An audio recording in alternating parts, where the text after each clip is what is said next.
Okay, 5, 4, 3, 2, 1.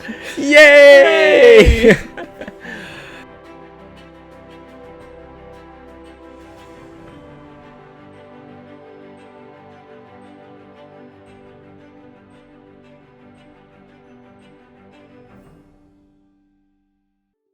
Hello and welcome to the DM's Book Club, a podcast where we read about some Dungeons and Dragons and discuss how we would be in our card.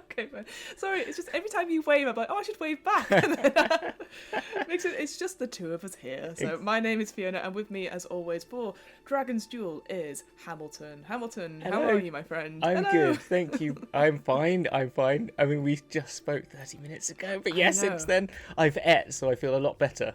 Yes, But, yeah. yes. I'm still. For those people who watched last week, I'm still eating my. I've eaten my crumpet, but my tangerine is still here, off to one side. So maybe I'll munch on that in a bit. So. Only at home does this happen. You know when it's we're working from home, pandemic. You have kids coming in, you have dogs. Yeah. I have my mother giving me my lunch. So. Which is so sweet. I love it. Oh no. I love it. I had to cook my own like a loser. Oh no. Well, so it doesn't happen that often, so don't worry. Usually I'll just be eating like chocolate or something in the meantime. So. To be honest, I'm going to pick up some chocolate on my way home because I'm an adult and I can do what I like. I'm sure I've told you this story before, but one of the best sort of realizations I had was that I was at university. It was like really early in the morning, Saturday morning. I was going somewhere like over to a friend's house or something, walking down the high street, and there was a little kid like crying, like tugging her mum's skirt. But why? And the mum said, "Because you just don't eat ice cream for breakfast." And I just went, "Oh, I can eat but ice I cream. could." Yes. Yeah. So I ran and got ice cream for breakfast. There is that realization is one of the best moments in life, isn't it? When you're like, I can do what I want right now. Like, I can eat pizza with ice cream on top right now, and I will, and it's great, and it is such a good. And then you realize you have to be self-controlling. Oh, so boring. But in that between times, it's a joyous occasion. It is almost like a domain of delight, which is funny enough. There's a great segue. That is a segue. Yes. So today's podcast episode, today's topic, we are looking at Domains of Delight, which is an extra life document that was made or published, by Wizards of the Coast very recently, obviously in the aftermath of Wild Beyond the Witchlight. It as a sort of a supplement, essentially. So similar to how we have the Tortle package for the Tombs of Annihilation, this is something very, very similar. So we thought we'd check it out because in the back of it, we have how do you create your own Domain of Delight. So I was like, let's have a go. We've not done a little makey one for a little while, so I thought, why not? Let's make our own Domains of Delight. So, exactly. Yeah. Yes. So Hamilton, what was your initial impressions of this whole document? Obviously we are going to look mostly at creating stuff, but was there anything that sort of stood out to you in general from this document? I mean, there's a lot of good Fey stuff. If you want more Fey stuff, there's a lot more there. There's a lot of, if you're looking for your Wild Beyond Witchlight to go beyond the realms of the Feywild, is a good document for that, to be fair. I'd say if you want to. And the Feywild Companion that we did had its own Domain of Delight, and I think I thought it's great. It gives you more lore on the Feywild as a general. It's like it's your campaign guide to the Feywild a little bit more than anything else, and more of a homebrew DM's book, I'd say, than a player's book. Yeah. And it's great, really. Again, great art, great lore, great story, everything. Great. Yeah, I think just to go on to that, I think if you haven't got Wild Beyond the Witchlight, get this instead, because obviously Wild Beyond the Witchlight is obviously a full adventure, has a whole thing having this, but I think this just gives you enough to be like, oh, that's interesting. And of course, like we've said, like you mentioned, we've got obviously the Feywild Companion by the Splinterverse folks. Like there's lots of Fey is big right now. Yeah. So you're not done for it. But if you were like, I just only want little bits and pieces, this is also equally good. Like it gives you a potted summary about the sealing and unsealing court and flavouring of different spells and stuff. So the first couple of pages, like 10 pages or so, are these sort of things, and obviously tables in general. We all love a good table. Lots of good tables, which we'll see in a minute when we make our stuff. Yes. Exactly. So I think it's one of those things though, because sometimes we get asked, oh, is it something we need to get and stuff like that? And I would be saying, because there isn't necessarily a Fey source book official, Yeah. and you just want to dip your toes in, and this is not, I can't remember off the top of my head how much it is on DM's Guild. It's like $8 or something like that, so it's not lots of money. So I think it is a worthwhile document to have a look at as well. And of course, all this money goes to the Extra Life charity, so it's like it does a good deed. You get some stuff out of it, and like you said, some brilliant art. I mean, we say this every time: art is brilliant. So yeah. Yeah, no, that's it. That's it in a nutshell. And I think that's where it would fit into your life as a DM, isn't it? Exactly. And in particular, sorry, I was like, we're going to move on. No, we're not. We're going to go back to it. The idea of contracts. Yes, Fey contracts and stuff. Sorry, yes, No, don't worry. I think this is interesting, because I think as a DM, it is incredibly hard to come up with a good contract to fool 5 players. Yes. Because I think, and we've talked about this briefly before, this idea of like you're running a campaign, you're playing a big bad evil guy or gal or whatever. And it's supposed to be intelligent, but you're faced with 5 people who are super smart and want to make sure you don't get ahead.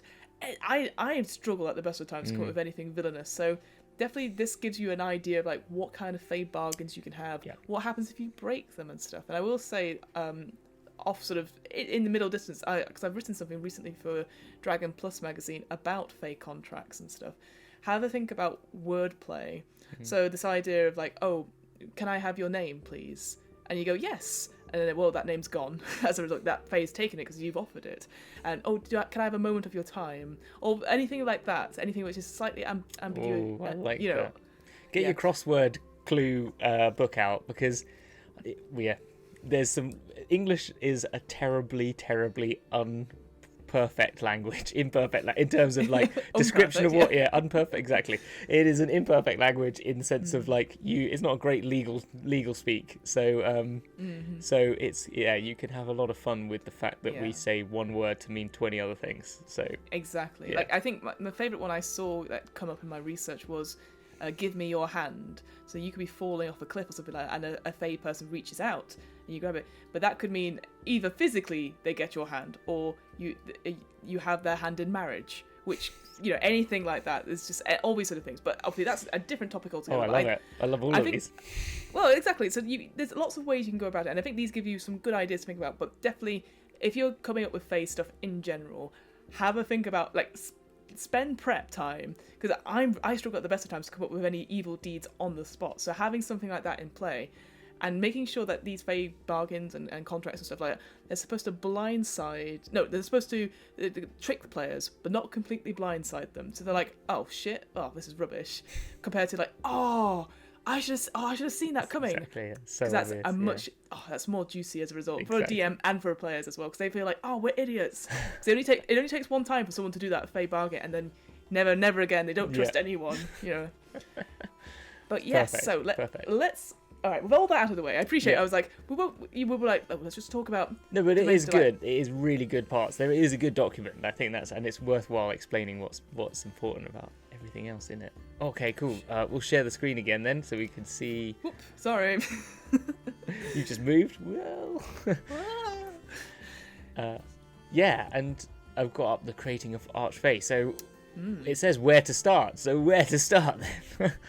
Yes. Yeah, where to start? So what's interesting, again, so when we say Domains of Delight, it starts initially by creating an archfey, so the person that is ruling over this domain. And I think that's a very good idea to have, because ultimately, like, the domain should be like flavorings of that person. You know, their moods, they've always talked about this Feywild being unfettered emotion, and that I like the idea that there is a direct connection to a person. So starting from the person and working your way out is a lot easier than getting that out, working your way in. So looking at the questions. So So I think for this part of this section, we'll create the archfey with you, Hamilton. Oh, okay. And then don't worry, I'm sure you'll be fine. And also, I'll say this out. Do you have any D8s with you? Oh yes, I do. I just need to get them. Give me 1 second. Go get them now, quickly. Where are they? Where are my dice? They're hiding from me. It's always the way. I just realised, I was like, oh no, I didn't say at the beginning to get dice out for this. So so obviously there's lots of tables in this. Yeah, I didn't know I needed them. There you go. I got dice. You got dice. You heard the sounds of them. Dice. That's fine. Yeah. So you don't need them just yet, but it's just good things. Yeah, they're there. So making you panic for no reason at all. Good. So Great. Where to start? So there's 3 sort of sections. So these sort of questions to ask yourself. The 3 are: under what circumstances might adventurers encounter the archfey? What does the archfey have any allegiance to the summer or gloaming court? So that's the sealing and unsealing fey, which we can go into in a little bit. And then finally, what traits does the archfey have? Specifically, what do they look like? What's their personality? What magical powers do they possess? So I think it's very good to start with that first one. So, and this is just a sort of a conversation one, really. Okay. So you have adventurers. They've wandered into a generic Feywild setting just for now. Yeah. And so I want to know if they were going to encounter a Fey archlord, an archfey. What do you think would be interesting as an encounter? Where do you think they might encounter them? See, I've got this idea. The minute you said it, and there's this image that I will put up, if I can put it up now, of a thing that is like there's this beauty, like, I'm imagining all the colours, right? All the colours, but everything is like, there's a bit more of the land, because I'm more of an architect mind, so I'm just going to think architecturally a bit more, but it's more like every single object is a bright colour individually, very POMO, if people know that term, postmodern sort of architecture, like very much like bright yellow, bright red, prime colours, okay? So I imagine this land where everything starts shifting into trees that are just more like angular versions of a tree, and it's just brown, cool. and then the leaves are a bit more jaggedly, but just flat green. They're just a bright primal green, and then the grass is just like a bit graphical, and it's all very much like prime colours. That's where I'm at. That's what I'm seeing in my mind. Surprisingly, I'm seeing prime colours, and I live in a house. I love that. Okay, so prime colours. So that, if we go to that second question, does the archfey have any allegiance to the summer or gloaming court? That indicates to me summer court. It does a bit more, but because gloaming court's sort of like, again, it talks about in this book about like, they're more into sort of, while there's primal instincts and stuff, they're more into sort of the darker. Can we create two archfey? Absolutely. Can we have their twin, which only lives in a black and white noir setting? Yes. Right? Yes. So they are like full vibrant Technicolor, right? But super like blocky. And then you've got very intricate, sketchy look to this sort of like black and white noir twin. Yes. Yeah? So absolutely. One's summer and one's gloaming. Yeah, perfect. Okay, cool. So I'm writing this down as we go. So summer and gloaming. So we've got the sort of the colours aspect of there. So going back to that first question, then, if we're taking the primary coloured blocky sort of setting, this idea, this sort of feeling, where would the visitors, the sort of adventurers encounter the Fae? So looking at this, it talks about like, would the archfey engage with visitors to their land, or would it be like, get out of this land?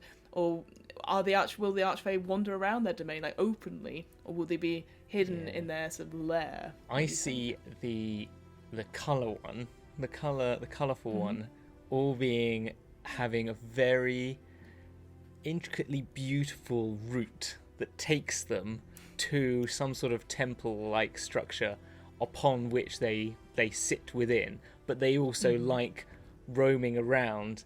And I'm imagining them in the very like angular, blocky clothes, right? So sort of like Grace Jones-esque shoulder pads and big like asymmetrical dress, or and that colour and shape changing, but only to primaries, and to sort of very angular shapes, and sort of I think this one wants people to enjoy their land more, as this is more like to come and experience it and maybe sort of find their colour, and sort of imbues colours upon people, like sort of takes an element from them, or I don't know, I'm sort of seeing maybe there's an emotional relationship as well to those colours, so when they're being obvious, but like angry reds and greens for envy, and sort of sickly, but being very, but still like having sickly things and negative, like like not always, it's not all about it's about a range of emotion all being expressed. So maybe you've reminded me of a book called Shades of Grey. Now, not 50 Shades of Grey.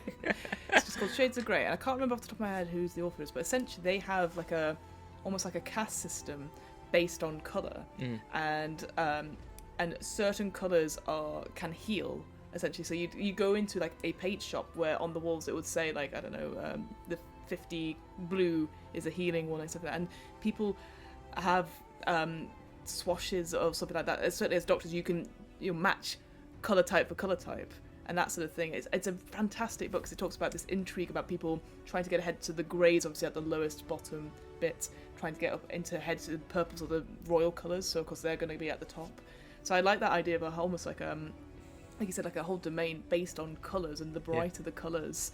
Like, it doesn't have to be in that sort of thing, but the angry reds, but maybe they're like the military or the guards in some way, because they are strong and powerful, whereas the blue are more calm, maybe they're more healers perhaps, or something like that. So I quite like that. I actually did a bit of colour theory, and green is supposedly the calmest colour, supposedly, for our eyes. It uses the least amount of mental inability for your use of the colour. So if you want to make a calming space, do it in architecture as well. If you want to create like a quiet room, greens are a lot better because they actually instill more, they're less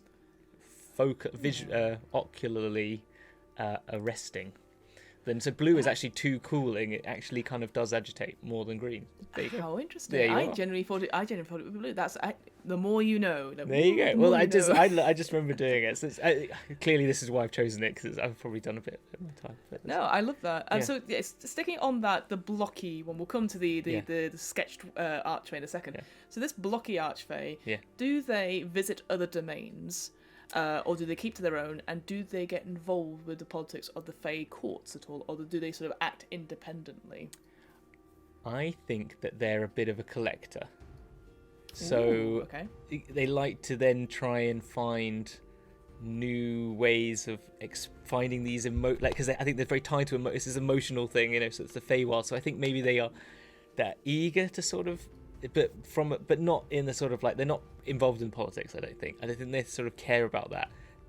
But they would go to the court maybe just to experience other people, if you know what I mean, more than anything, than actually being involved in it.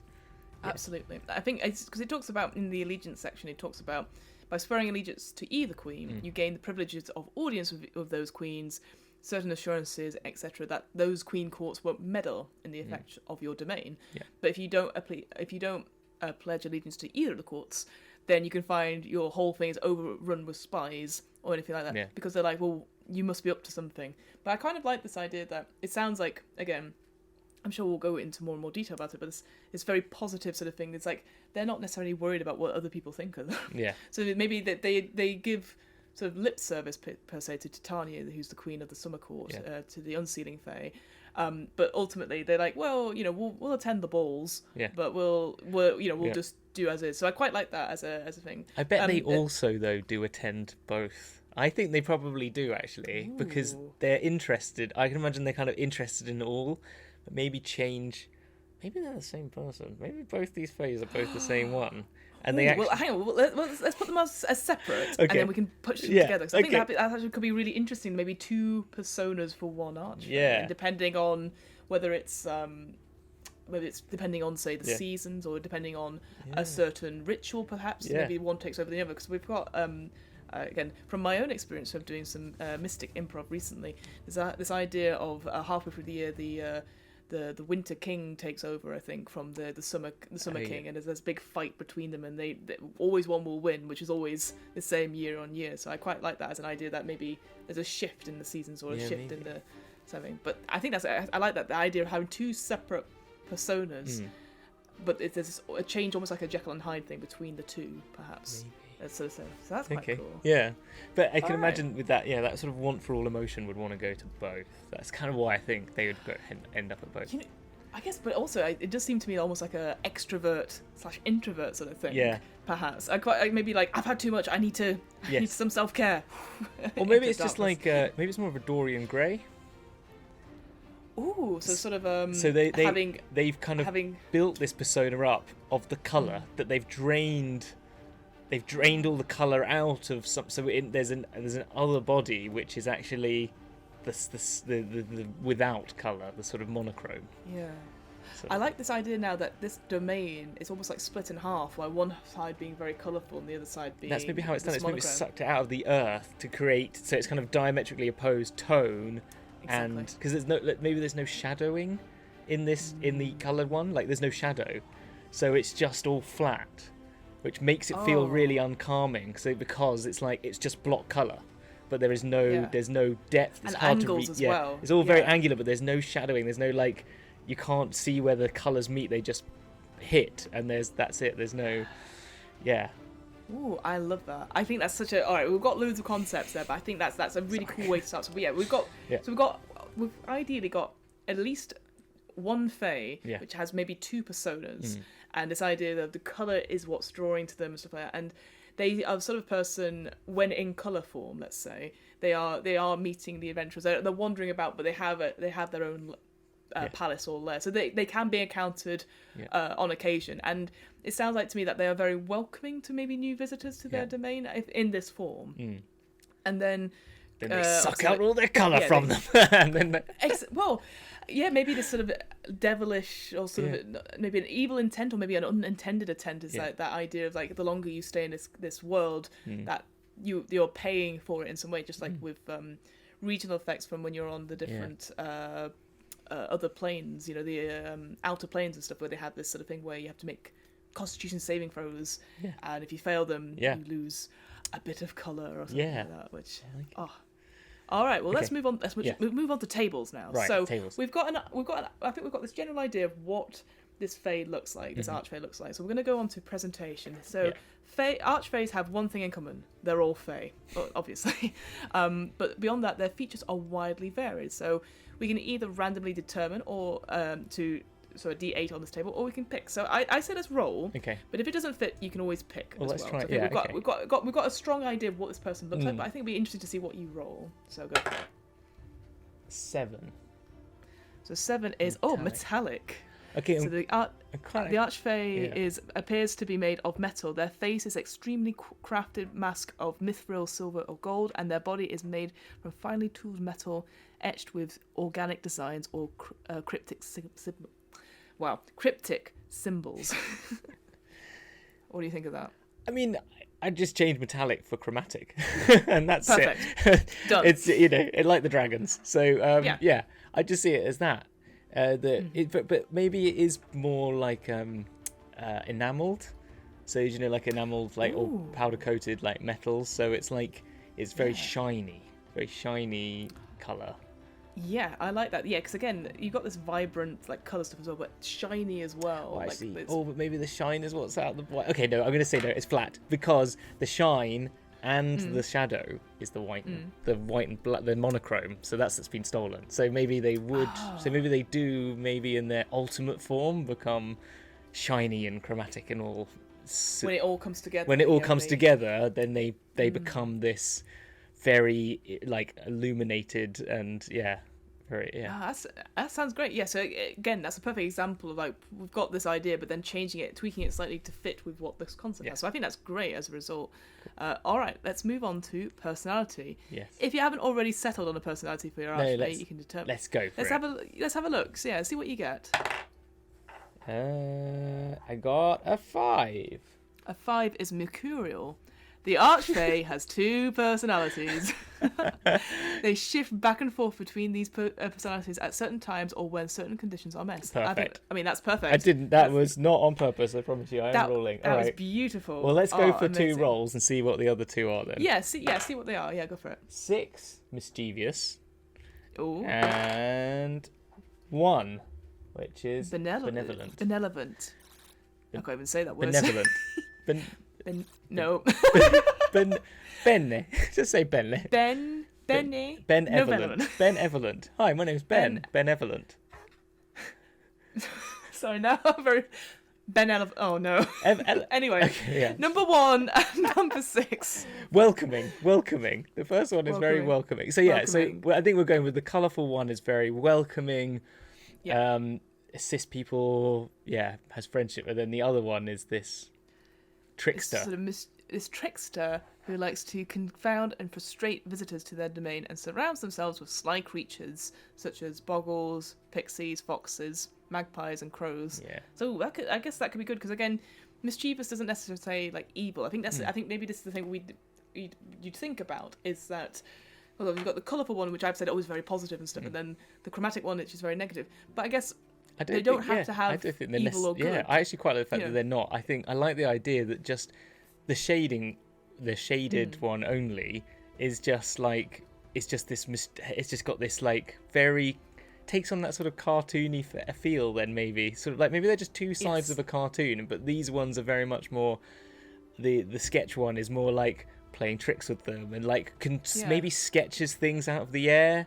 To like that's how like you flavor like the crows, but like maybe tries to erase someone from just gets a big rubber out and just tries to erase them or something. I like that. Yeah. I think that's like, it is almost like Joker-esque without obviously all the killing. Exactly. Yeah, so I think or like draws little just gets like just draws big ears on them and makes them into a rabbit folk, like to one of the characters, just sort of like draws big ears and like mucks around by doing stuff like that. I like that idea of the I can't remember what it is, the magic item that Jester has, but that thing of painting things that become real. Yeah. Okay, I like that. Yeah, I like that. Big hole, just draws big holes in the floor where they're standing or something like that. Yes. Yeah. Oh yeah, proper like Acme style. Yes. Yeah, I think that's great. Yeah, so I think that's quite good that we can, you can always flip it later on, I think, but they decided that we're not, because I did initially go, oh well, the second persona is going to be evil. Let's actually not think of it like that. So that was on me making a bias. But maybe the colourful one is the evil one because it's the one draining the colour from the mischievous side. So actually, I think that the actual what's happening is that the colourful one seemingly is so much more like, and that's playing off those perceptions, which is what's great about the Feywild. It sort of plays with the sort of ideas of what you think. It's that sort of parable feeling. So yeah, you think they're very welcoming, this beautiful, colourful land, and then suddenly I'm becoming grey and I'm being pulled into another direction, and I'm now stuck in the monochrome land with their other half, and I need to get my part of the half of my whole soul back or something. I don't know.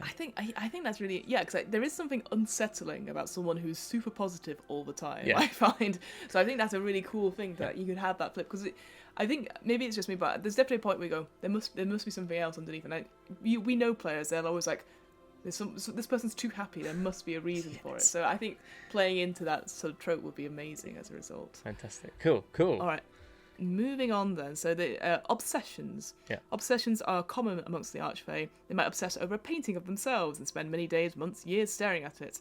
They may obsess over a perceived injustice and work tirelessly to correct it. So here's just some examples of something that I guess gives them a motivation or gives them something to work towards. So can you roll for me a D8 and we'll see. Well, there's one that's just shouting out.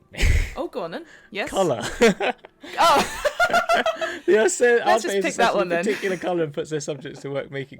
I mean, it just kind of is there, isn't it? Number 2. It's wearing another colour to make it be seen as laughter or obnoxious, downright rude. But maybe it's just that they love all colour, so that's what they're obsessed with. They're just obsessed with colour and what it means on every level. Like, They have spaces that are just about the chromatic opposite colours next to each other, and how that and then fade. When you get if you put bright red on blue, and this doesn't happen for everyone. It happens for me when you get kinetic colours.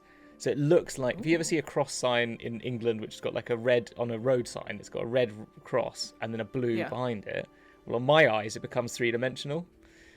What? I've never heard of that. Yeah, so because I've got slight colour blindness slightly, but it also is you get this kinetic effect so where sort of, because it just phases because your eyes can't read it, so it all goes 3-dimensional. So the red comes forward and the blue recedes, sort of thing, which is kind of.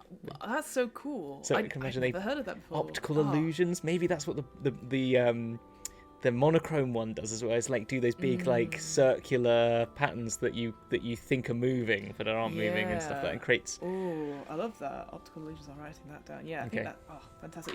Yeah. Looking at some of the other ones, there's like obviously obsessions with beauty. That's a very traditional Feywild one. All the way down to stories. Rules of free. We've talked about rules of free before. The material plane.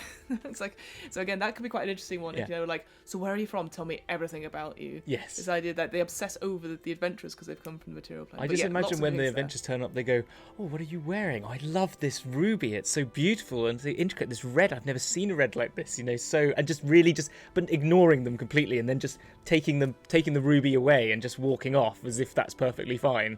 Do you know what I mean? Yeah. Like, oh yes, this must go into my collection, and just ignoring them, and then wandering back because sorry, you were here, weren't you? Yes, would you like some tea? Yeah, getting distracted by colour. I think it's an excellent because you can have so much fun as a DM, because it's that sort of thing where you just keep going and going until your players go, sorry, who are you? And you're, manners, that's the thing, you know, and then going back to that, but then getting sidetracked. So having the players then having to guide conversations rather than the other way around, it's great as a. Well, as a taking DM, things from players and seeing how they deal with it is always fun, because it's like, that's fine. it's mine.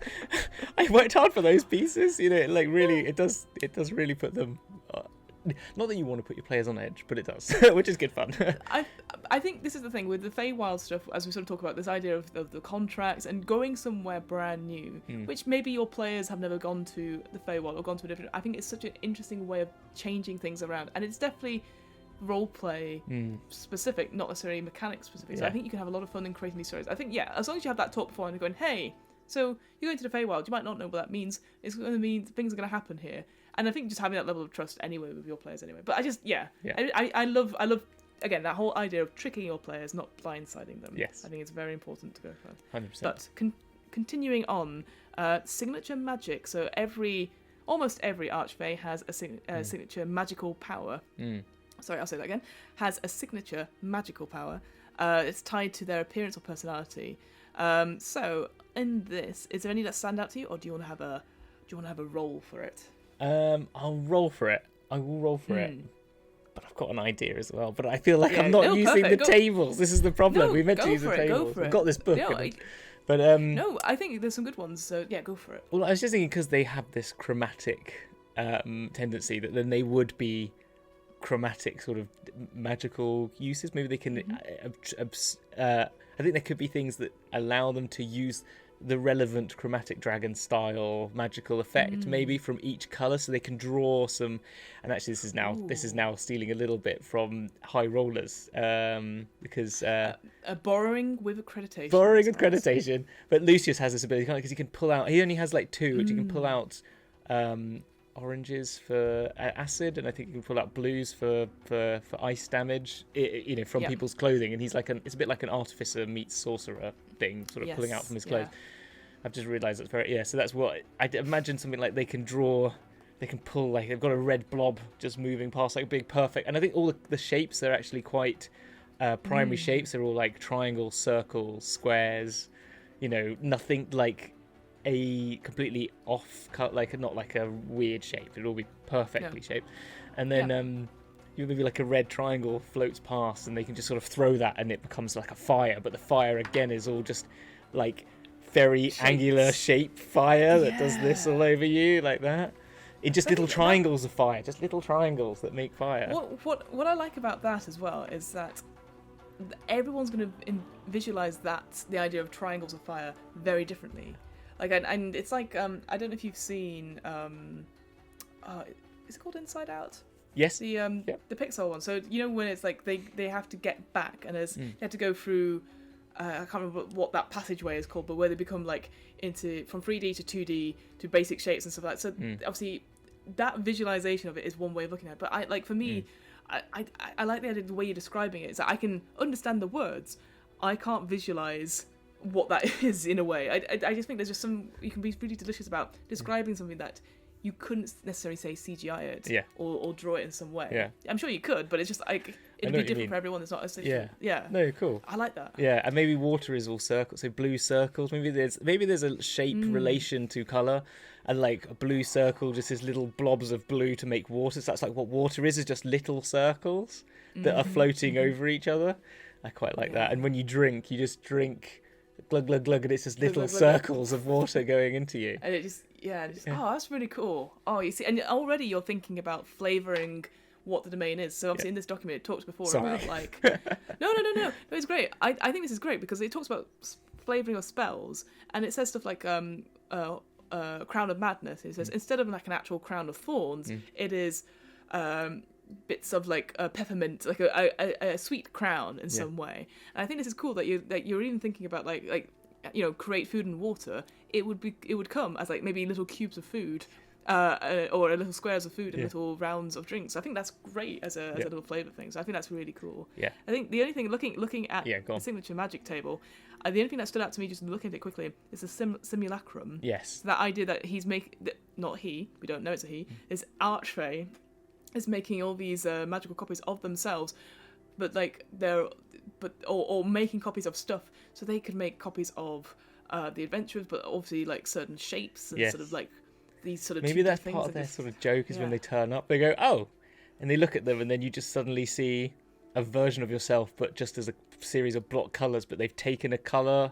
Like maybe if you know your players well enough, you could sort of build this colour out of them. You could say, you know, someone who's always a bit more aggressive is red, or maybe it's like you got like patches of colour that sort of define the character a bit more, which could be quite almost like pixel art in a way. Yeah. And Maybe. maybe I don't know if ask the that's too much characters, detail. the players, to describe what colours they think they would be the better way, actually. So you sort of say, Ooh, so you see this yeah. coloured blocked version of yourself, very pixelated version of you. What colours would you think would be like the major colours and stuff? That maybe might be a fun way of doing it. I love that. I think it's good. Okay, onto the final tables. We've got magical gifts. Yes.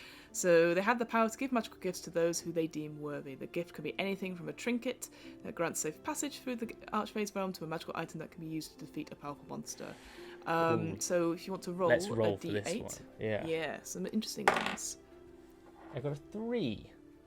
Now this is interesting. 3 is lore. So with a touch, the archfey imparts a useful knowledge about a particular subject of the archfey's choice. The knowledge might be permanent, or it might fade away over time. Okay. How about it's like they can come to, maybe that's part of like why people travel to this land, is that they are so embodied in terms of what emotional states things are, and this sort of relationship to these colours, that you can go there and they can offer you sort of the information on a person's personality, like the personalities of anything you could ask, and like intentions of, like the intentions of someone. So if you were feeling like you were being tricked, and you could even ask about this archfey themselves, but the fact that they can give you true sight on someone's intentions, I imagine maybe that seem right. Yeah. I don't know. I think that's good, because again, it's that idea, you're connecting the colours, the emotions to the shapes. Yeah. So getting a read on someone. Yeah. So changing it, so it's not necessarily about, it's useful knowledge, so it's not law, so it's not history, but useful knowledge of what this Fae says. But I think what's important is that it's coloured, so to speak, by the Fae's insight. So if they are this sort of positive thing, going, oh yes, this person's, well, clearly bad dress sense and blah, blah, blah, blah, you know. Yeah. So you have that flavour in it as well, but also giving, I think that's, I like that. If you've got like someone that, if you were playing a campaign and you needed to make a deal with another Fae, someone might tell you, if you go see the archfey, the color, the archfey of the primary colors or whatever, then you they could grant you this knowledge of the true intentions of anything or anyone or something like that. So I don't know. Yeah. So that's all sort of the background prep for this archfey. We've got a lot of information here. So what I want you to go away and do now, because we are stopping this recording in 5 minutes. But I think what again, homework for you, Hamilton, in a way. So the final bit is like, you want to, if they end up fighting it, as all bloody adventurers do end up fighting it, it's to go away and think about the stats for the archfey. So it says here that you could, either create a stat block or modify some other creatures, and it's we've done guidance on how to do it beforehand. But I think just, why don't you go through, because it says choose a stat block of a challenge rating 5 or higher as one of the following types, which is beast, elemental, fey, giant, humanoid, or plant, and then change that creature's type to fey, make its intelligence at least 10, give it 2 languages, and then the fey rebirth and legendary resistance. So I think have a look through, see if there's any creatures perhaps that thing, because obviously in the example they give in this document, it's a giant spider, which I was like, whoa, but actually I quite like that it's not in my head, as I always see these things, it's Fiona but with pointy ears. It's Fiona but with hands for feet. I've now got an idea that it's some sort of weird modron. Oh, well, you know me, I love modrons. Yeah, so. but I was talking about them earlier, and I don't know, maybe I'm not sure. But it's because of the primary shapes that they are, so that I see it as like a sort of rogue, creative modron. But I'm not going to say that I'm sticking with it. I will come back. No, I'll try and even do art if I have time by Tuesday, if I can. Well, don't. I'm only saying I will cut this out if I don't do it. So there you go. That sounds good. But yeah, have a think. Yeah. I'll be interested to see what you come up with in terms of it. I would say just take a stat block from someone. Again, like if folks were doing this, playing along at home, creating at home, you have all the time in the world to come up with what you want in your fey. But I think they're simply just taking that challenge rating 5 creature or higher with those sort of restrictions, and they're very loose restrictions at that. Yeah. That's a very good, useful starting guide as well. So, I'll do that. Yeah. Awesome. Well, this is good. I'm enjoying this. I'm now excited for part 2 of our adventure. I'm so excited. I love this concept, this idea of colour, because I think it goes beyond what you were saying before about this Feywild stuff, where it's all whimsical, but is it dangerous? But the fact that it's like very stark contrast between colour and monochromatic, and just I think that's a really good way to tell your players you are not on the material plane anymore. Yes. And it's this visualization as well. Like, it's one of those things I really struggle to visualize it, but when you can describe it, it's ones you can really describe and to go into detail, like you're saying about. Like, you could talk all about different shapes as well, like, a polygon goes by. Although I think that's a Pokemon. But even then, it's just like you just see a bunch of little brown triangles walking along, carrying green bigger triangles. It's just ants in a row, but they're just they're like tiny little brown triangles with a big diamond shape for a leaf, which is the green leaf. Or even because I was thinking maybe yellow triangles, and it's all ducks. Yes, little yellow triangle ducks with a little little white triangles with yellow beaks, on the big blue sort of circular oval. Oh, okay. What have we done? We're making a domain of delight. That's what we've done. Good fun. Awesome. Cool. Well, we'll see you in 5 seconds. I will see you. Yes, we'll see you in 5 seconds. But I will see you in a couple of days' time when you've come across and you've definitely not drawn out this creature. Please don't do that. Oh, you don't have time. I will make the time. Okay. All right then. Whoa! Whoa! We've just time travelled. Wow! Look at that. That's been at least 4 days. So what are we doing again? I forgot. What are we doing again?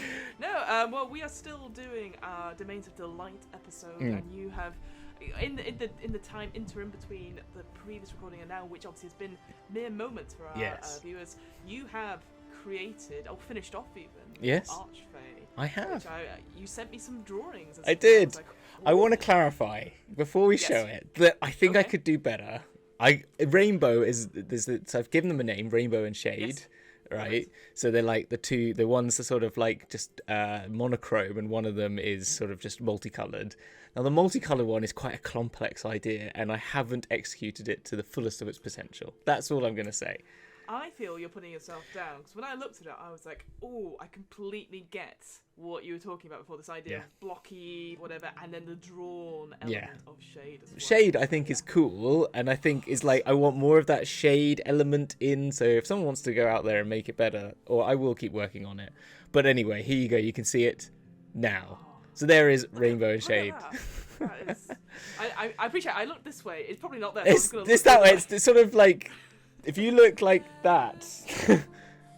no. Other way, down a bit, look down a bit. There, yes, that way, that's perfect. It's behind you. It's behind you. It's coming from inside the house. So anyway, that's Rainbow and Shade. I love it. So tell me, so we talked about creating it before, so let's go back to the note on it. Yes. We said... I'll go back to that as well. You can see that. Yeah, so it said, alternative, choose a stat block of a challenge rating 5 or higher of one of the following creature types, and then against intelligence at least a 10, so plus 0, and give it 2 languages it doesn't have, and then give the following traits, which is Fey Rebirth and Legendary Resistance, which are always good. So what did I do? If any, what did you base it on? So actually, I'm going to say what I did try to start it off was, because of fizzy bands, I went and tried to use a Draco Hydra, because I thought, because the whole colour idea of using all the different magics, I thought, let's start with Draco Hydra. It just didn't work. But that's what I started with, and then I thought, I'm just going to go with Iggly Witch, which is Wilvy, but Iggly Witch is my... So from Wild Beyond the Witch. Spoilers. Spoilers. Oh yeah, sorry. Whoops. A person of note. Yeah, a person in that adventure. But yeah, Iggly Witch is what I started it off with. I sort of changed the armor class for some reason, and I don't know why. But anyway, and I also gave them a fly speed. So I've taken 2 off the armor class and added a fly speed, because I feel they should be able to fly. Absolutely. So yeah, I've taken exactly the same stats, which is 10, 18, 18, 27, 12, 23. Nice.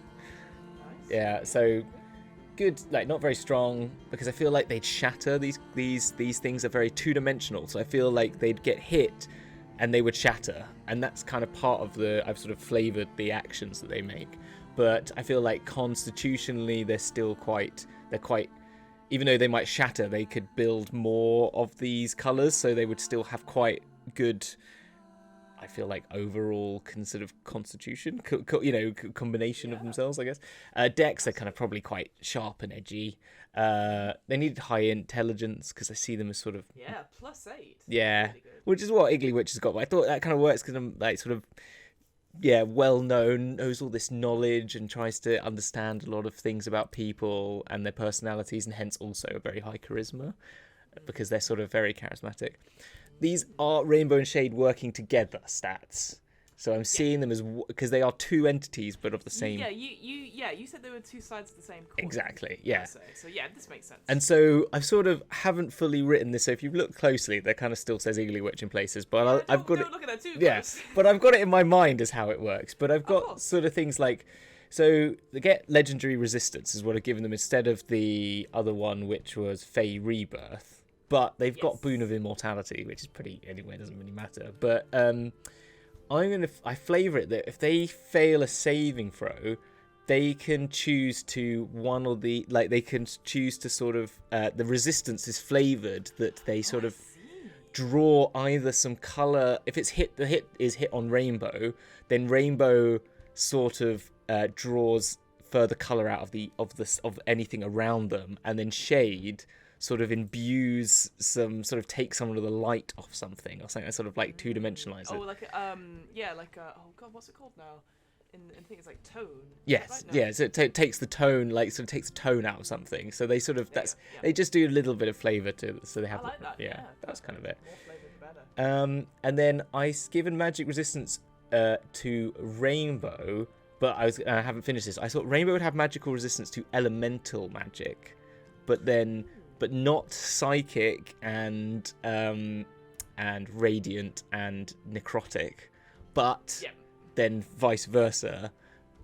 Flip reverse it. So Shade, and then they'd have immunity. They would have what's the other one called? But then vulnerability to the alternate, basically. So that's how I thought it would work. So sort of radiant would then start to like illuminate this sort of flat block, and therefore they would have a problem with that. There'll be less of them. Yes, exactly. That's kind of how I see it. So that's kind of what I felt. But they get a boon of immortality. They are immune to any effect that would age them, and they can't die from old age, unless they are merged once again with Shadow or vice versa with Shade. So Shade and Rainbow merge together. Yeah. Then they can age. So they become almost like they become 3D, present in the world. Yes. So by splitting themselves, that's how they've got their immortality, is by making the split. Is how I've written it. Right. So cool. Yes. So that's kind of how I see it. Ish. I love it. Yeah. I love it. Yeah. Cool. Yeah, love it. They get a multi-attack, which is they get this bewitching bolt, which is basically the same thing, but I thought it's like a colour bolt. It's just like a little colour bolt. So it's just like, I just flavour it that they get to hit. It does 25, 5d6 plus 8. I was going to say, bloody hell. It's fine. You put it a challenge rating 20, so I was like, this is gonna. Well, this is Iggly Witch. This is Iggly Witch's stats. So, but the bewitching bolt in this would instead be just like, it's like they've got prismatic focus, and I said this would be like a prismatic bolt. They could choose what damage type it would be, basically from a color, and they could shoot out sort of like little darts of color in the different shapes. And then the prismatic focus is when they sort of they pick up a big block of color off the ground or off their body, and then they shatter it, they smash it forward, it sprintles out, and in 60-foot cone of like little darts of color go and hit everyone in that cone. So that's their sort of super one. Get a bit of spell casting, but then I'm suggesting the spell casting is Shade. So Shade can do detect magic, disguise self, invisibility, light mage hand, message, all those sort of things feels very much more like Shade sort of. Yeah, sort of tricksty. Yes. Things. Yeah, you've got hideous laughter in there. Exactly. Well. Again, stealing these all from Iggly Witch, but they sort of work. Dispel magic, polymorph, so it can sort of morph into, like, as I was saying, like that sort of cartoony sort of like change their shape and reorganize and sort of teleport. Felt right. Maze and wish once per day. That's cool. That's cool. Yes. Okay, because why not? Just made, because I like the idea that. But I like the idea that Shade, with this sort of trickiness, would like just maze someone. Would just maze them in this sort of like black and white sketchy maze. That would be really. It's definitely the 95 Windows screensaver maze. Yes, exactly. Definitely just 2D flat, just flat page. Yeah. And I think you always have to have wish in there. I know you said you're taking it from Igglevitch or however you pronounce her name. Because obviously Faye, they're going to make bargain stuff. They're going to, and wish is such a great one for DMs as well to be able to just twist it. So Exactly. that in there. That's fine. Exactly. And maybe you could flavour it a bit more that they can't do certain. They can't like wish themselves back together, I guess, or something like that. But maybe they could. Phase step. I think both of them have that ability. That just seems about right. Then the gate spell reaction again would be a Shade thing. I feel like can sort of just negate anything. By just like, and that can do it twice per day. And then so that's the legendary actions, which is doing the spell casting. The dark speech, I've kept that in, but I probably want to change that. I think there's got to be a better one. But then I think the failed beguilement is quite cool. So they can just using their charisma spell, and I felt that what that would do is that I'd sort of flavour it again that one or the other can affect people in different ways. When they fail on this, they start losing either their colour or they start losing their tone by becoming closer to one or the other sort of realm. And if they fail this a number of times, they become stuck in this until a wish spell or something, they're restored but they have to restore it. It's like, it's not just a curse, it's beyond a curse. Like, so when it's like 1 day it's just a curse, 2 days it requires like greater curse, I can't remember what it is, like a greater restoration instead of lesser restoration, and then it needs wish sort of thing to return yourself. I love that. I think amazing. Good work, Hamilton. That's it. No, I love it. I think my only question would be, so when it's their turn, are they both acting or is it one of them acts and then on the next turn the other one acts? Or well, so how I've worked it is that I feel that the reactions are all Shade, and then obviously the witchcraft is a legendary action, so their actions are spellcasting. So I assume it just depends on what you're doing. Just one does that action, then the other does the action, sort of thing. So it's just kind of, they'd have one turn. It just would be flavoured that one would be doing one thing than the other. That's kind of how I see it. I see. No, great. I think that's really helpful for me, because obviously I'd be like, well, which one gets to go first? But if Rainbow has the, let's say, main action economy, and then like you said, the legendary actions is Shade again, almost trickster things, sort of messing up the order, sort of reactive and stuff. I love that. Fantastic, cool. That's really so I think that kind of works, and that's it. And then what's they gonna? There was something else I had on that, but I've forgotten. But that's kind of it. That's them. There we go. I love it, and like I said to you when you sent me that image earlier, I was like, oh, I'm getting very Bendy and the Ink Machine vibes from Shade. Oh yeah, I don't know if you've ever played that game, but it is fucking terrifying. I've seen pictures of it. Weirdly, I've only seen it because they sold a toy of it in TK Maxx, and I was like, who is this? Essentially, for those people who haven't played it, you play an animator who left a studio 20 years ago, and you've been invited back. But obviously, things aren't what they seem, and there's so many jump scares. And the whole thing is that their mascot, Bendy, like a little devil, very similar to Mickey Mouse sort of thing. Basically, again, no spoilers really, but they've summoned demons through ritual, and they're using animation stuff, and there are so many jump scares, and it's just this bendy creature going hello outside of things, and I stopped playing it because my heart was like dying inside, but it was really good. It's a mixture of bendy and almost like what's he called? It's dead now. Yeah, Dead Mouse. I've used that. I literally took Dead Mouse and sort of like copied a bit of it and then given it more funky hair. But Yeah, bigger ears. Yeah. and actually, it's a bit of Susie. I actually took some of the pose, some of the front leg and the hand and the staff is Susie Sue from the Banshees. The back leg I drew myself, but I'm saying it's sort of I've mixed up these. I found this like, yeah, and added the nails on. But yeah, I'm a big Susie Sue fan, so I thought that's quite cool. Oh, fab. Yeah. No, this looks incredible. So good job on that, Hamilton. And well, shall we go ahead and make let's flesh out the domain a bit more. I think because we've got a very good idea of what this domain is, which is great. But it would be remiss of us not to. No, I think this is it. So I think this is where you got it. I've given you the background. I've given you your archfey. Oh, it's me, is it? Oh, I think this is what we got to do now. No. I will help, obviously, along. No, I've got my dice. I was just like, oh, it's me. Shoot, I'll have to get my dice out. But yes. I think that would be kind of fun though, because then you will add the layers of the geography. Let me. You ready for the dice? Yes, give me the Foley. Oh, by the way, I'm gonna have new dice next week.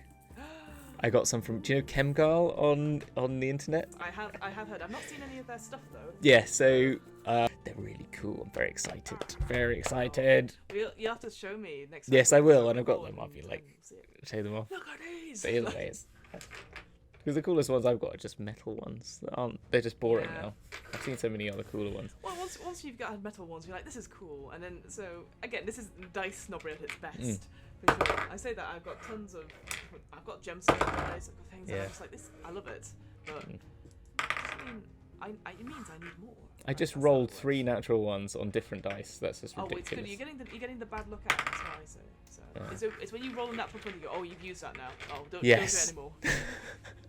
Oh, it's Curse of Strahd yesterday. Oh, we'll talk about that later. We'll talk about that later. We'll talk about it later. Fucking dice! That's all I'm gonna say. Dice betray. The betrayers of all. We survived, but fuck it. Oh, anyway. I know. Well, we had some. A later time. We're here to yes. Domains of Delight. Yes. So where should we start then? What is the plan? So it says, once your archfey is fleshed out, you can create the domain of light that serves as the archfey's home in the Feywild. Generally, the size of domain is a good determiner of an archfey's power, but an archfey's domain can be as big as small as you like to be. Now, I know I've given them a high challenge rating, but I sort of felt with the 2 of them, it sort of feels sort of doable. But I would say that their influence is probably half the challenge rating. That's how I would see it. Because actually, it's only because there's 2 of them that they're so high up. But that's all I was thinking. I agree with that. They're not they're not really an Iggly Witch, but they are. No, they're 2 people in one. Yes. Sort of two sides of one entity. Yeah, that's all. Yeah, that's all. Definitely. I was thinking. But yes, you go. Graphical features. Okay, so this is 1 prominent geographical features determined randomly. So we have said before that this land, regardless of size, it's sort of split almost down the middle. There's definitely like the monochromatic side and the very colourful primary colours side. So we definitely have that as a feature, but not. I wonder if it. Yeah, exactly. I mean, is it split down the line, or is it biopia? So they're on top of each other, looking down. Oh, that could be quite interesting. I guess, maybe it's patchy. Or maybe maybe they are existing on top of one another, and you could, like the Shadowfell, and you can sort of 1 minute just fall through a hole. Maybe one is stronger at certain times. Exactly. Okay, cool. Anyway, all those things. So geographical though. Let's see. So it's a 1d8 on the table. That is a 6. Rolling farmland that yields healthy, bountiful produce of amazing size. I think that makes sense, definitely in the colourful primary colours thing. I love the idea. It's just like circles. Yes. Corn is just big circles stuck together. I think we talked about this. I think we talked about it last time about having a drink of like blue as a thing, and you suck it, and then maybe like little circles of blue that you just drink. Yeah. No, I like that. Yeah, and yes, I can imagine. Yeah, lots of farmland. Cows are just like a triangle, like a cube of black with white legs, sort of thing. Like a cow. Yeah, just little, like there's a cow and that's it, and then a sheep is just circles of white.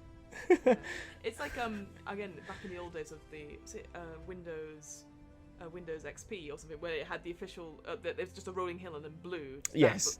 That just like. Yes, that's it. Hills are 2D, just definitely. half circles. Yeah. Whoop, whoop, whoop. Yeah. Oh, I love Okay, that. cool. Yeah, that's cool. That's very cool. Awesome. Okay. Next is domain theme. I mean, I'm seeing one that works again. There's the thing. Is that kaleidoscope? Scopic, yes. I think that's funny. So yeah, this domain is a riot of ever-changing colours. Plants come in dazzling arrays of colours. Flowers change colour to suit prevailing moods, and the Fae wear costumes of scintillating hues. Great word, scintillating. There is, yeah. Yeah, I think that works completely because obviously it's not just plants; it's everything. Everything. Everything is just block colour. Yeah. Well, then what should we do? What do we do for the... should we roll for the other one then? The other half of it? Yeah, well, I'm sorry. I just realised on top of all my geek stuff, I have the Pantone colour stuff. So that's what I imagined. It would just be like different shades of that, but I completely like block. Yes. Almost. Yeah. Sorry, I just realised. I'm looking up there, going, I actually have something for this. Anyway, awesome. Sorry, distraction. So, rolling for. Sorry, what were we rolling for? Domain theme. So we've got. But I think if there's, so we do a theme for the sort of shades. Domain then that's what I was saying, because it could be a few of them and maybe that could make it you know what, that's a good point. Yeah, so definitely the kaleidoscopic for the primary colours one, and the monochromatic we've got is a 7 musical. Oh yes, this domain abounds with music. Frogs, toads and insects break into multi-part harmonies and sometimes create a crescendo into symphotic, can't say that word, rapture of melodious tweets, trills, chirps, and whistles. okay. Now, I actually, you know what this reminds me of? The old-fashioned Disney cartoons and sort of things. Yeah. Where you had like Steamboat Willie and all. Yeah, that's what I kind of what I'm thinking actually. So it's more, I see it more, less like it's like little animals floating down and sort of singing and talking, and then, but in a very cartoony sort of way, like really, really playing up that really early Disney that sort of the dawn is breaking track. Felix the Cat. Yes. Is the one I always remember. Oh yeah, Felix the Cat. Yeah, that's 100%. I kind of like that. Yeah, sort of. Yeah, I like that. That I think that works well because I think the colours. They said there's that is a main theme. It is just so garish. I guess, in places. And then here is like less garish, but it's still some. It could be really irritating as well, the music. But I like that idea. Yeah. A song is coming. Yeah, maybe maybe that's because Shay does have. Yeah, I think that could be kind of like a sort of entertainer, sort of giving that. True. Yeah. I don't know. I think all of that. I think you could just see everything being like, welcome to in both lands could both be musical. Maybe just people just going. Singing to you, I guess. I don't know. I guess no. I think that's a good idea because, like, again, you think back to the old-fashioned sort of silent movies and stuff like that. They still had like a piano player, so maybe that's it. Maybe it's silent movies. Yes, no, I love it. That's it. And just like, where is that piano coming from? You never know. And you try talking, and it just goes. And then it just stops. Yeah, and then it says and it comes up. You lose sense of space, and you just see a square block saying your words out, and then it disappears again. Yeah, I like that. Having this, silent music subtones. Silent movies, absolutely. Yes. So yes, Shade is the silent movies land. Oh my gosh, that's perfect. Okay. Perfect. Yeah, awesome. There we go. Cool. Oh, lovely bit of art. Oh, I love amazing. Yeah, an intrepid gnome adventurer traverses moonlit stream while scowling flowers look on, which is horrific. Yeah, oh my gosh, I just noticed those. Jesus Christ. Yeah, like old grannies and poppies, I always think. Reminds me, again, like very Alice in Wonderland, but obviously evil. But obviously evil. Yeah. Cool. Oh, okay, so coming and going. Travellers don't have to access to plane shift spells. Human magic must rely on other means to travel to and from the Domain of Delight. So, we need a Fey crossing. Excellent. So, what's cool about this is that you could always say the archfey is aware of any Fey crossings or not, and it could be something that they've forgotten about. So it could be literally a way to get in, and we've talked about it before on this podcast about it. It could be as simple as swimming across a pool and then realising the end of the pool is in a completely different forest, or even going under a tree branch, or a root, and you're scrambling out and you look ridiculous because you're covered in mud, but you're in a beautiful place. So, all right, so it's another D8. Or a wardrobe. Or a wardrobe. Yes, the most famous of all Fey crossings. Exactly. Go to IKEA. Oh, that is a 3. A 3. A hollow tree. A hollow tree. Lies across a hollow hollow interior of a enormous tree. The crossing is open to anyone who carries a leaf or acorn from that tree. This feels very Nightmare Before Christmas. Yeah. You know, that idea that there's all these different... maybe it is that sort of thing. You go, oh, you come out of one door and you look around and it's like, oh, there's the turkey door, there's the Easter door, and then there's the one of colour and silent music. I'd like this idea that like the tree is like it looks like someone's come along and painted a tree in just the colours of the branch. So the branch, it's like a normal tree, but it like the root, like the roots are all yellow, the trunk is all like blue, and then you've got purple and green sort of like things coming off and branches, and then it looks like a fake tree, but it's randomly in this thing and it's got a little opening in it. Because obviously this tree I would assume would be 3D as well, so maybe it's been made to look like it's 2D colourful.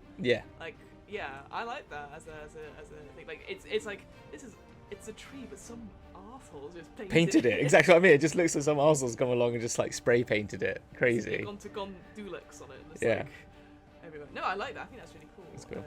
So going, and it's also going into the tree. Yeah. So I like maybe that idea that you go in and it's like one of those. Oh, I can't remember what it's called now, but there's it's called General something, the biggest tallest tree in. Oh, I don't know. Yeah. No. It's okay. This is me shouting to the void, going, "What's the name of that tree?" It's called General something, but that idea. Massive redwood thing. Yeah. Is that you go in and you go, can't find anything, and you go out and you go, oh shit. Yes. You just literally, it's that sort of thing. You turn around rather than going through it. You just turn around and you realise you're already there. So. Oh yeah, I quite like that. I like that. Maybe it's got like it's so big, it's got a little opening, and it's got like little lights or something in there, or something that's interesting, or maybe or you see like you hear a little snicker of like shades, sort of like doing little. You get some musica, like as you go in, like a lift. Yes. Like, as a piano or something. I wonder if there's a way that if you like, you can roll on a table, or something you do, or an answer you have to make that decides which of the two realms you enter into. Ooh. I don't know what that could be, but do you know what I mean? Something that. In going back to a completely different book, Van Richten's Guide to Ravenloft, there is a bit in it in the adventure where they go into a room and the room asks the players a question, and it says like if they respond, if they say yes to the question, this happens. If they say no to the question, they say this happens. If they don't say anything, the second option happens. Yeah. Because they've kept their silence and stuff like that. So maybe having something like that where it's like you give them two options and ask them how would they react. Yes. Rather than like if they do something, if they trigger something, rather than something happens the tree starts to shake. Do you run out or do you try and hold your ground? Or something like maybe that? that's it. Because if you run out, maybe you hit the colour, and if you stay inside, you fall through the floor. Do you know what I mean? And then you enter into the sort of the shade realm. Shade, yeah. And then, absolutely. Or maybe you both turn. Oh, okay. Right. If you fall into the shade realm, and if you fall into the colour realm, you both see each other, but you see each other in those sorts of styles. So you see only your friend just as a monochrome sketch of themselves. Like, if anyone knows the term ambient occlusion, that is not a common term for people to know. Let me just sprinkle that into this podcast. Ambient occlusion is a graphical rendering term where you just see a white model with like where things meet shadows, where things meet. The sort of negative space that you sort of... Yeah, so they did really cool Batman imagery for one of the games where it was all like that. It's like a white model, but you only get like the secondary shadowing, ambient shadowing. Yeah, so that's it. So that sort of thing, you see that, and then if you go through the color realm, you don't have any shading, but you're just a flat color version of yourself, sort of without any shading. Yeah, because you could ask them what they do. Yeah. And because I guess the only thing is that if all the party go, we run out. So you're like, well, that's fine. But they'll all see each other as it. So yeah, giving them that choice is excellent. I love that. Yes, okay, that was all. That's what I was thinking. Yeah. All right. Cool. Awesome. All right. What have we got? Oh, some more nice art. Wonder whether this might lead. Ooh. Right. Oh, there was more on that.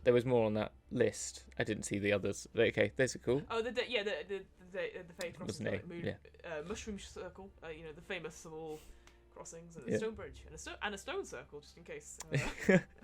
Just if you're in the West Country, anytime.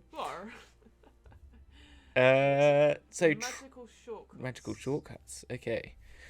What does this do? What does I've got. It's been a week since I properly read this. I'm reminding myself. It's the same. So the idea of that you have a shortcut where if you spend 1 minute doing some sort of ritual, it gives examples of that you can get somewhere. So I guess it's fast travel. I guess if you were trying to get across. Yeah, I see what you mean. To another. Yeah. Okay. So Cool. I guess for this is like if you had to quickly get to we need to be monochromatic right now. To do something for that. So yeah. So this is another D8. So I'll have a quick. Okay. Cool. It's a 1. Pick petals from a flower whilst walking towards a beckoning sunset. Rubbish. I'm gonna roll again. Well, you could be that if you pick one of every shaped colour. Yeah. Do you see what I mean? So if you collect a red, a blue, a green, a yellow, a purple, a pink, like that, you get the 8 colours or whatever there is. It's an 8-bit. Let's say it's 8-bit. You get the 8 colours, and if you get all of those, then you can travel in that direction quickly. Oh, I see. So it's almost like you've got all the colours you can move over, and then and how would you reverse that? If you remove the colours? No, I don't know. I kind of maybe roll another one for the other one. Let's say that's the one for the shortcuts in the colour domain. Let's see what. Yeah. Okay, for the monochromatic, it's an 8. Holding hands or dancing around a tree at twilight. I mean, we've got a tree already, I guess. So something tree-like, shadow-like. I like the whistling a tune while walking backwards. It's kind of. I like because you were talking about that before. You said the phrase and I can't remember it now. But the sort of negative space with the sort of. Can I give you one I've got? Sorry. Go for it. I'm sorry because we picked up the colour shapes. Yeah. If you were silent for more than a minute, you get the screen comes up with 3 dots, ellipses. If you reach out and grab the 3 ellipses as circles, you then get to short travel. Perfect. How about that? Amazing. I was trying to think shape-wise, and I thought that if you're silent movies and you don't say anything, you just go ... You just have to grab them. Perfect. I love that. Yeah, because they'll be tangible things. Yes. I love that. That's so cool. Sorry. There you go. No. That's very helpful because I had nothing for holding around and dancing around. Exactly. That could have been our fate. Yes, that would have been our fate. Okay, great. Drama. Ooh, adding drama. Well, if there wasn't enough already, let's add more. So this is this could be like a story hook, or this could be just something going on in this domain as well. So another D8. We love our D8s. It's a 3. Domain's archfey ruler recently turned down invitation to the Gloaming Court, offended the Queen of Air and Darkness, whose spies are now sowing discord throughout the domain. Yeah, I like that. That makes sense because we described this archfey of Rainbow and Shade. They paid lip service to both of them, but they were sort of independent. They sort of not in a line to either of them. Yes, exactly. So I can imagine just busy and just doesn't think too much of it. I imagine, to be honest, themselves, but really, that's pissed them off enough. Yeah, I maybe it's that sort of thing where they go, I'm coming. I've already been to the local tea party one or whatever. Have I been to something recently? It's again. Sorry. Also, it's something minor where it's obviously super fucking important. Or something. Yes, exactly. So they really should have gone, but they're not bothered. Yeah. But I like that again because having these spies as well, the Gloaming Court is I can't remember off the top of my head, but that idea of its primal instincts, it's uncivilized, that's something again that could be really cool with both the primary colours and the monochromatic, and having these spies. I'd love to actually. You could have them just basically quite farcical in some ways, like them just turning up in this colour realm and just being turning into a colour and just falling floating off camera. And then they pull out sticks, oblong colours and Yeah, no, exactly. No, I love that. I think that's really good. I think that's cool. Magic. Okay, cool. Oh, weird magic. Yeah, so this has been done before in it's been done before in Tasha's, this idea of regional magics. So give some examples of when you first enter a region, if you lose more than half your hit points. The horror ones are always if you split up, if you fall asleep, all that sort of thing. I've used in my own Curse of Strahd campaign when they were like, we're going to investigate this room. That's like half the party. Another half the party, we're going to explore this room. And one person says, well, I'm going to stay here and make sure you both do it. And it said, oh, so you're on your own. And they're like, no! You've already said it. And it was great. I loved it. It was really, really cool. So those just give you some examples of like what you could do as a Is that when you meet the effect. face of death? Is that what it's called? Is that the one? We had someone meet that in our campaign. No, I can't remember what it was. It was just like a regional effect where essentially it was just if they're on their own or something like that, and I rolled and basically a harmless but unsettling a ghost appears. So I basically borrowed with accreditation the tall man from the Haunting of Hill House. Oh, okay. That just was stood in the corner all the time. Oh, that is so fucking freaky. I hate this. And none of the other characters could see it apart from this one character. And it was great. Oh, that's awful. There was a well where he pulled himself out of at night, and the other character's like, "No, what do you want?" And he didn't say anything, and it was. You are evil. You are evil. I am not playing a game. I'm not playing any horror game with you. My DMing there. I mean, it's great DMing, but I'm even. Oh, anyway, enough now. Right. Enough. All right. I'll roll for some weird effects. So Okay. This is another D8. Mm-hmm. Oh, that dice went on the floor. That doesn't count apparently. Oh, that's an 8 though on the second roll. 8. Mm-hmm. One character in the region triggers a wild magic effect that's determined by rolling on the wild magic surge table in the sorcerer section of the player's handbook. If the effect duplicates a spell, the character's spellcasting ability for that spell is charisma. Okay, I think I kind of like that. I think that could work. I guess as long as all that again, you'd have to look up the wild magic surges. But I think as long as you flavour it, depending. That's it, isn't it? That's the thing. I think having a look, obviously, as a DM, I'm sure you have all these tables to hand, as effects of D&D Beyond. Oh, yeah, but then you can be like, look it through and go, okay, not that there's more commonly rolled numbers than others. I'm sure there is, but like, you can be like, for each entry, you're like, okay, this happens. It's written like this. So just having your own version written out for this. But I think that could also work. 'Cause again, it's such a, let's face it, it's a bizarre domain. Yes. And things don't work as you think. So I think that's it. I think that's fine. I think that works. Like, exactly. If you just flavour them to be sort of coloury and shapy or shady and stuff, then I think it kind of works. That's cool. Yeah. All right. Yeah. Awesome. Domain denizens. So so this isn't a table to roll on. Okay. It says different creatures that can appear essentially, which I think it's just to give you an idea of what they are, and they're sort of listed by challenge ratings. Yeah. And they're all most of them are awakened, which essentially means they can speak and have thoughts. Yeah. And stuff, which could be quite cool. And I think all of these are great options. I love the idea, like looking down at number 1 is like giant octopus. Yes. That.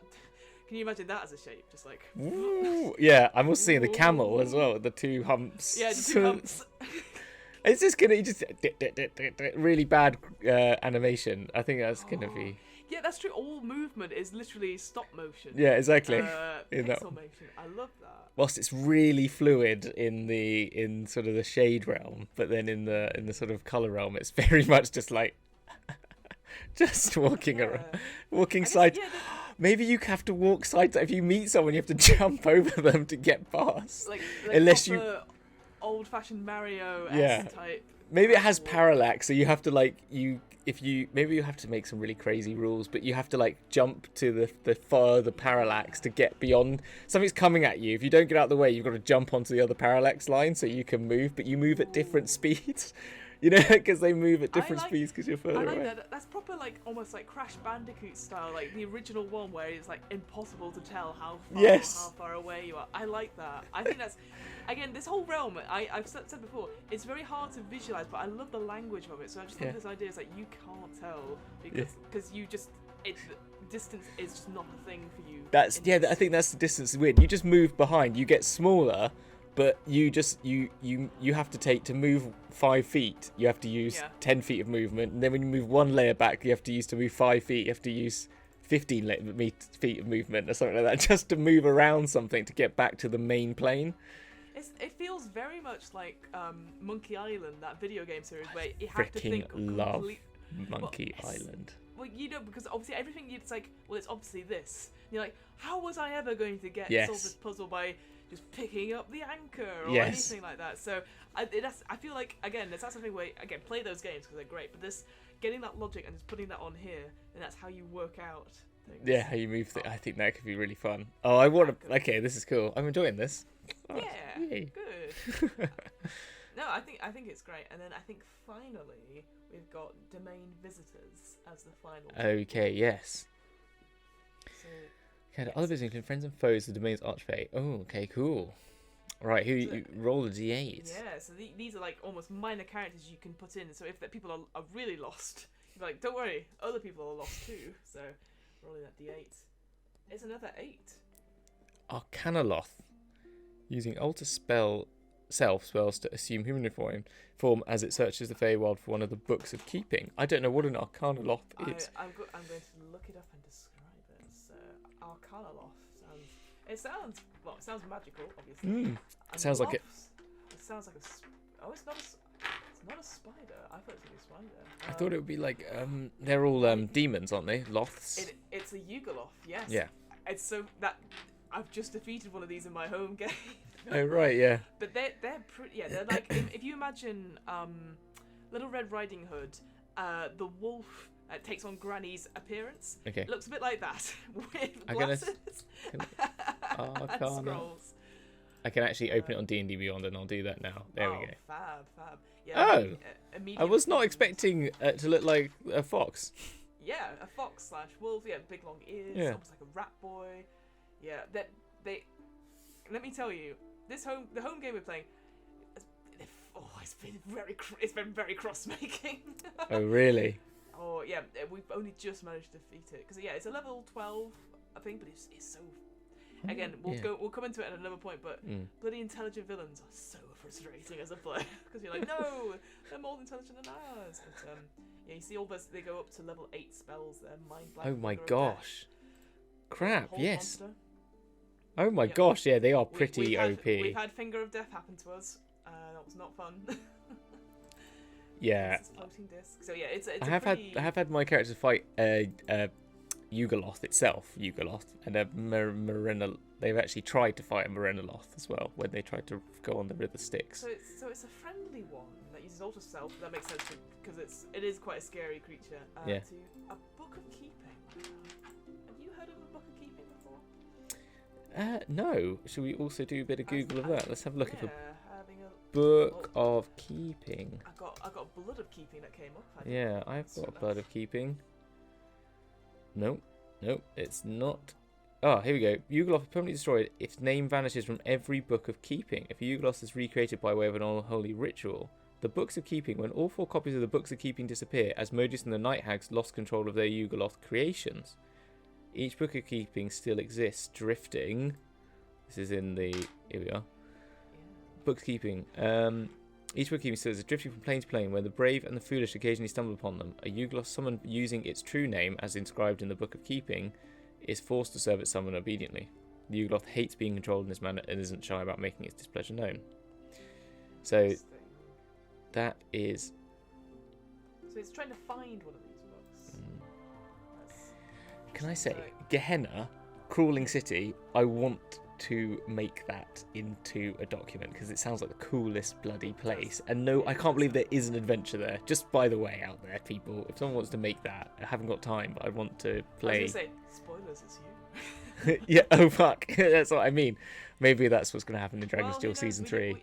We did say that, what was it, when we did the future of D&D, there was like, oh, well, there'll be more adventures coming soon in some sort of compendium, so hey, folks, let's do a Gehenna. I would love Gehenna. The fact that it's all on 45 degrees, like, what the heck? It already starts great. Mental. Like, it's such a great place.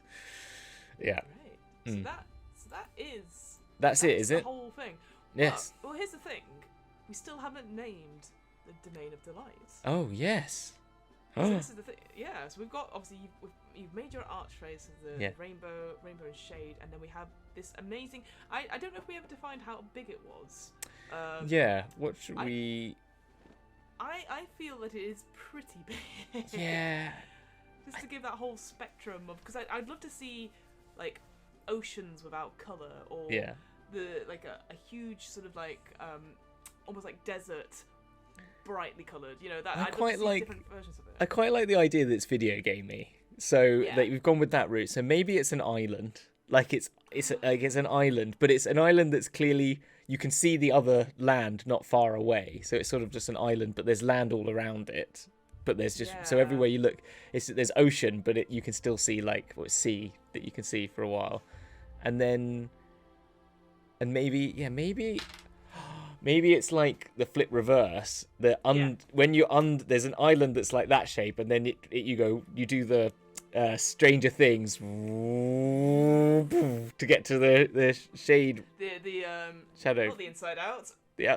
What's it The upside down. The upside Yeah. down. The upside down. out. Yeah, the inside out. It's the same. Yeah. Yeah. I was close, but yes, the upside down. Yes. And maybe that's it. Maybe, but I imagine there's like in a video game, it's got every single type of landscape you could imagine.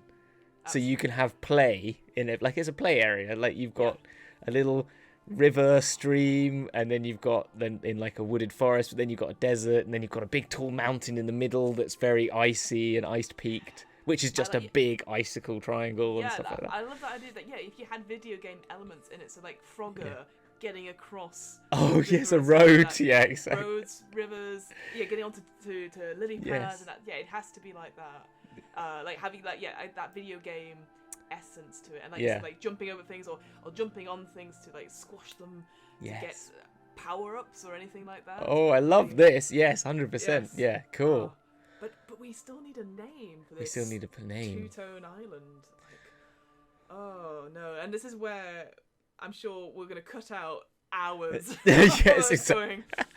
Well, okay, I like because the other name I had for shade was mono or Mono, yeah.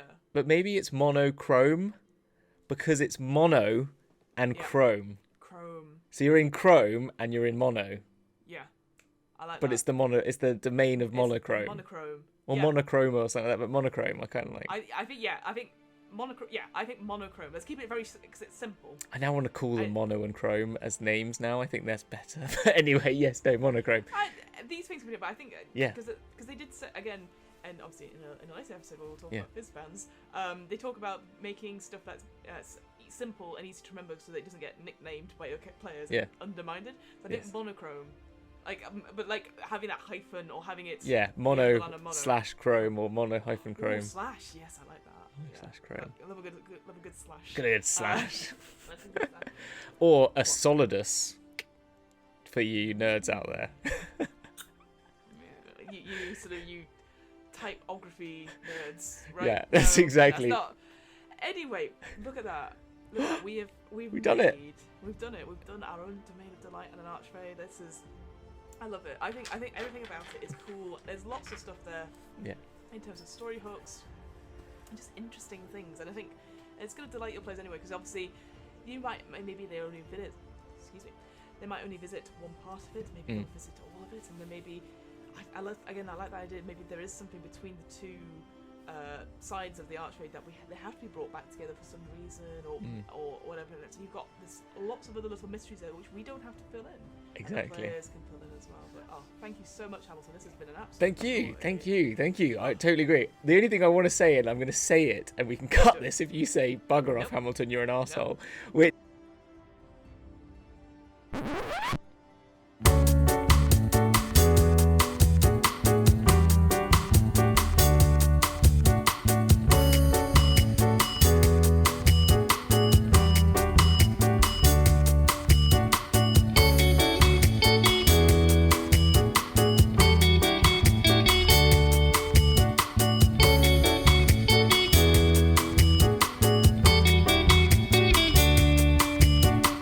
is, should we put this on the DM's book club? on the DM's guild?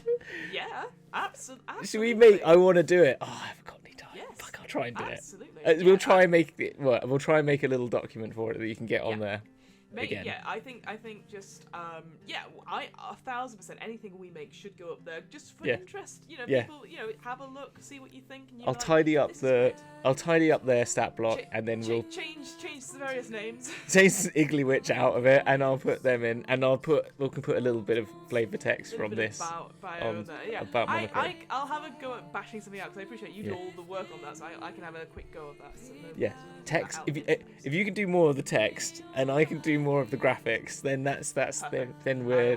I will have a look at that. So go team! Go team, yeah. But yes, that can definitely. I'm 1,000%. Let's get that out there. Again, go. We were Domain of Delight monochrome. Yes. It will be out on the DM's Guild at some point. At some point. But yes, I love it. Oh, but brilliant. So we'll sign off, or we'll end up with Hamilton. Yeah. What are you up to? What life treating you like? Whoa, bloody hell. There is actually lots going on. So, Dragon's Duel Season 3 is pretty much finalised. Ideas are finalised. By the time this goes out, we will have more knowledge than I do now. But it's very exciting. We've got some very cool plans. There's going to be a lot of content potentially on our stream from having a break. We are coming back big time. And the only other thing is that the network might be changing name, and it might have changed name by the time this comes out. It's always the way. Can you reveal what the network name is? Yes, I can. Yes, so if you might know, because it has it up in the corner. But we're going to be, because we've got the DM's Book Club here. We've also got the Brain Adventures people doing We Are Not Heroes, and then obviously Dragon's Duel's coming back, and we've got other fun things. It felt a bit like they're all existing under the name Dragon's Duel doesn't feel right. We want them to all feel at home here, so we're going to be called the Roleplay Factory. The Roleplay Factory, yeah. And there'll be, it's just because it then makes everyone feel at home, and anyone else who wants other things that might come on board as well at the time. So that's it, really. So that's what it is. Dragon's Duel is still called Dragon's Duel, but that's the game show and all the stuff that happens with that. And then Roleplay Factory is the overarching thing. That's fab. So does that mean... I guess I'm now going to put you on the spot. Does that mean we're changing links and Twitch stuff, or is it all still on Dragon's Duel? So I'm going to try and keep the Twitter, and the Twitch will still stay at Dragons_Duel for the time being, and the Twitters will stay at Dragon's Duel, and then I'm going to slowly do a month over change, and it will change then. So so if you're following, you're just following, and it might change name to the Roleplay Factory, but the links will be because no, you don't have to do anything if you've already subscribed. That's exactly. So, you just I'm sure there'll be a massive signal boost going, hey, we're now here, and everything that's like that, it. So exactly. You won't miss out. That's awesome. And we'll keep the old names in titles, so if you search for us, you'll still find us in titles and stuff for a while. Yeah, sounds good. That's good question. What about yourself, Fiona? What are you doing? Me? Good question. You just did something. You just did something. I did do something. So I'll start off by saying my name is Fiona. We all know that by now. I run the What Am I Rolling podcast, which is a twice-monthly RPG one-shot podcast. As always, it's going really well. It's going very well. As of recording this, which is in the past for those people watching now, but for me, in the present, after about... when they were doing it maybe 2 hours ago, I was on the Most podcast, which is a Rooster Teeth podcast where the hosts Andrew and Drew asked their guests the most questions, and this was sort of a prid quo no, I can't say that word. Prid quo pro. There you go. Because they kindly came onto my podcast when we did Jim Henson's Labyrinth back in August this year.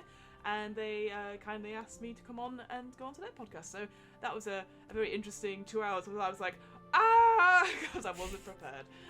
But it was very good and very fun, and that will be out on the Most, not only on Rooster Teeth, their sort of channels and stuff where you can rewatch those sort of things, which is insane, but also you can listen back to it because they're now in podcast form. So how many subscribers do they have? I don't know. Is it millions? No. But it's super fun, and if you certainly I grew up watching Rooster Teeth, and so listening back and hearing people like Gus and the others, I do know them. I just can't bring them to my head. It's just exactly. Too many to name drop, but yes, I was on that, and I was very grateful. So that was lovely.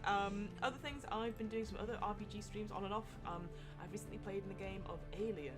RPG, which is done by Free League. That's super fun. Oh god, I actually, whilst I was doing other things today, which we'll mention on the next podcast, I did buy the Alien RPG core book as well. It's nice, meaty and thick because Look at that. It's a very good system. Is it? Oh, again, no real spoilers, but if you're playing the Alien, at the beginning of each turn you roll a d6 to determine what it does, so you don't need to think about anything as a GM, because it's just dictated by the dice. If you roll a 6, it bites off an adventurer's head, and there's no appeal. And I'm just like, yes! Sounds amazing.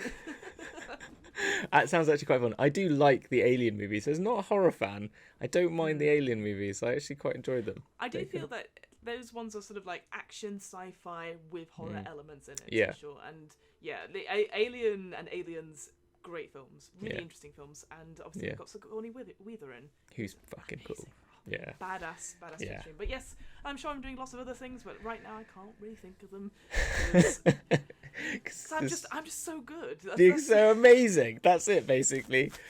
Basically, everyone at home, Fiona is amazing. She's doing amazing, and that's all you need to know, basically. Yeah, but I could not do this show, obviously, without you, Hamilton, who puts up with me going, but what about this? And you're like, yes, and. Yes. So, yes, and. But yes, and well, we've come to the end of this podcast, and I'm sure we'll be here next week. The title card will go up and say this, and I know vaguely what we're doing, because we might be recording it next, but shh. Well, can we say what we're doing? Can we say what we're doing? Yeah, I guess because we do know what it is. We do know what it is. It's you gone. It's Fizz Buzz. Sorry, it's just because I remember. It's Fizz Buzz. We have it. Yeah, there's a book. There's a book. You would have also seen when I searched something, I had Fizzbands open on D&D Beyond when I was Googling for a Yugoloth. Awkward, but yes, we'll be talking about our first impressions of Fizzbands. Finally. So, looking forward to that. But awesome.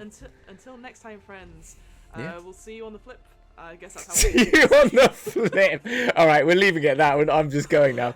All right, bye. Bye. See you on the flip.